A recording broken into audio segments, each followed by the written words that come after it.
Yeah, so I'm just going to put some additional glazes on here.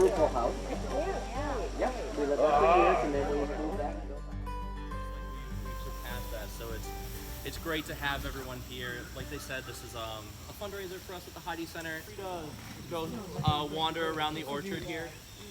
Enjoy yourselves. We will have dinner at 7, followed by a bonfire at 8. There will be wagon rides back up so you don't have to walk. But thank you, everyone. We appreciate it. And I want to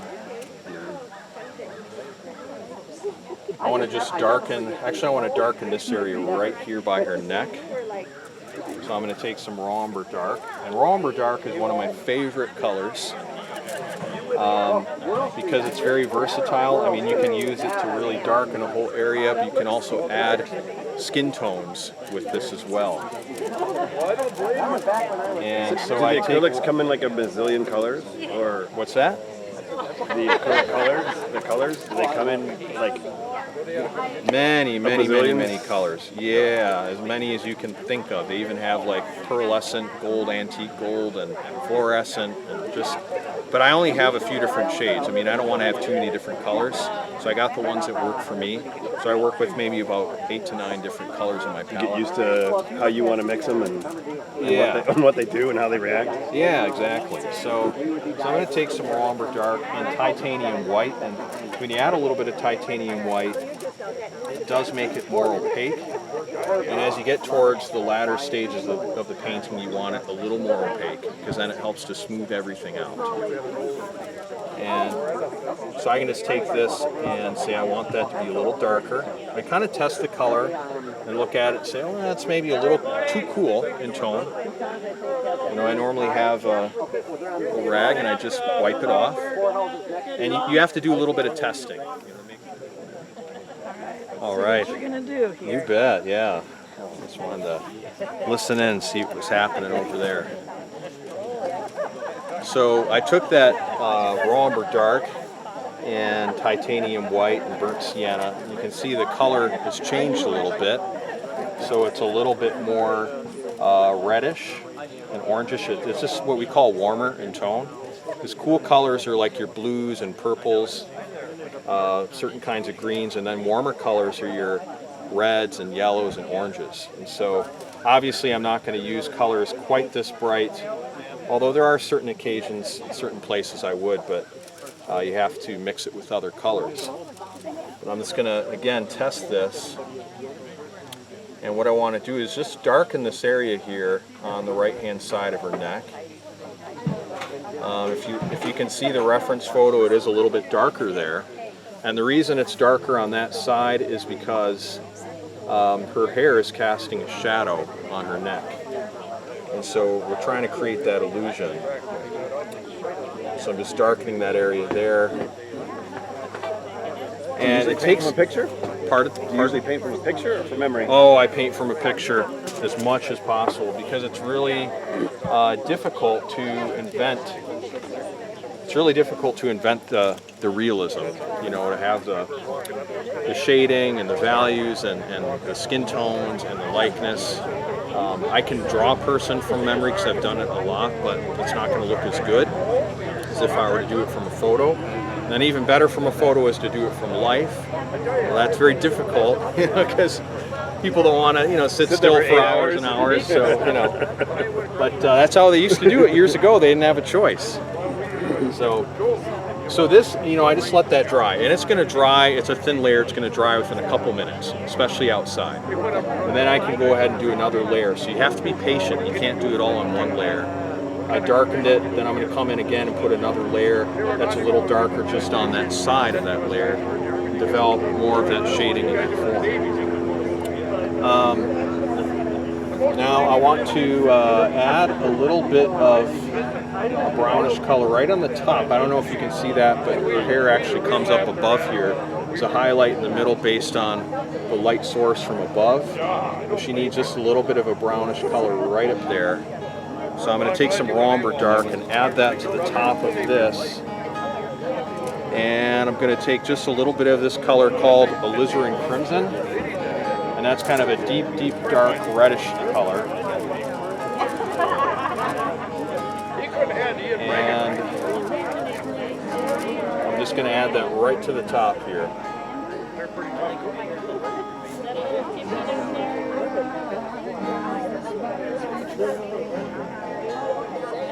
And that's just to add a little more dimension and depth to the top.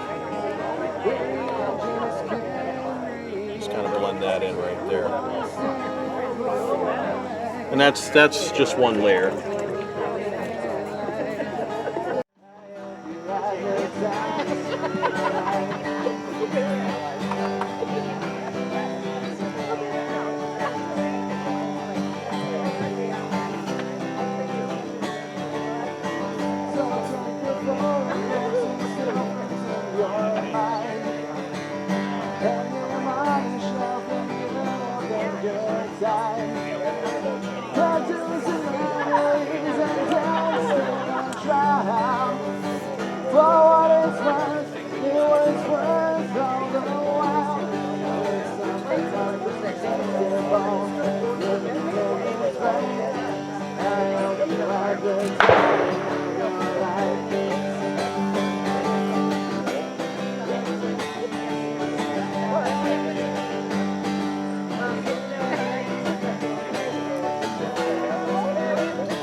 We didn't have any set up, but we do have some.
We drafted 6,300.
I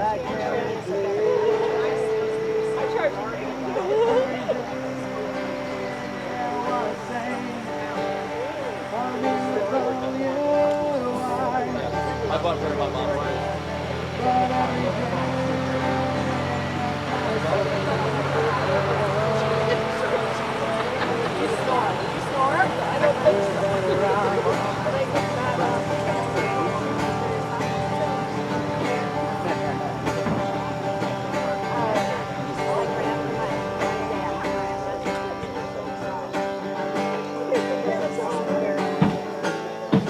Hi there. bushes that own that around here. Those are my grandparents. Oh, Pat Bushman? Yeah, yeah. Pat knows everybody. I haven't so. seen her for a long time though. I mean, I used to walk at the Y and she walked at the Y. And that could be. Yeah. Her back got really bad when she got hit by a car. Yeah, so something on her shoulder and got screwed up. So she doesn't walk that much. No, because you know, really. Time to sign the picture. You know, then she was. Back's already starting to hurt me. 25. Oh, well, that's not good. It's all downhill from here. You know, she and Jim used to have like season tickets to whatever. Right? So you have a lot of money to wait to get here. That's probably was it just 30, 40 years older, probably, you know. They had tickets next to them, so she got to know her. She was they got divorced. And I never even thought that that was what it was. I was, 10 days late, and I never thought. Yes, you are.